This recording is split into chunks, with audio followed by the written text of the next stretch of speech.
তাড়াতাড়ি যাই, ছোটর জন্য কিছু একটা কিনতে হবে, আজকে তো ওর বার্থডে, আর বার্থডে গিফট দিতে হবে। মা তাড়াতাড়ি চলো, আমাদেরকে শপিং করতে হবে। আরে ওইটা কি? ওইটা তো দেখি একটা কলম। আরে এই তো সুন্দর কলম, যাই আমিনি। আরে আমিনি, এই ছেলে এটা আমাকে দাও। তুমি এত বিয়াদব কেন? বড়দের সাথে তর্ক করো, যাও এখান থেকে। আরে এই আপুটা আমাকে এত ধমকি দিল কেন? ধুর বাবা, কিছুই ভালো লাগতেছে না। আরে সুন্দর কলম তো নেওয়া হয়ে গেছে, এবার যাই অন্য কিছু নিই। এই পাতিলটা নিব। আরে না, এটা ভালো লাগতেছে না। এই পুতুলটা নেই, এটাও ভালো লাগতেছে না। আরে এটা কি? এটা তো দেখতে অনেক সুন্দর। আরে যা শালা, হাত থেকে পড়ে গেল।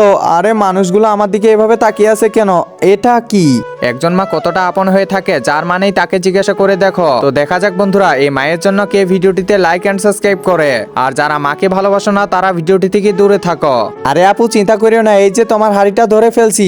আরে থ্যাংক ইউ, তুমি তো অনেক ভালো ছেলে। থ্যাংক ইউ বললো ঠিক আছে, কিন্তু কলমটা তো দিতে পারতো, কলমটা দিল না। এই ছোট, এদিকে আসো আর কলমটা নিয়ে যাও। না না আপু থাক, এটা তোমার পছন্দ হয়েছে, তুমিই রাখো।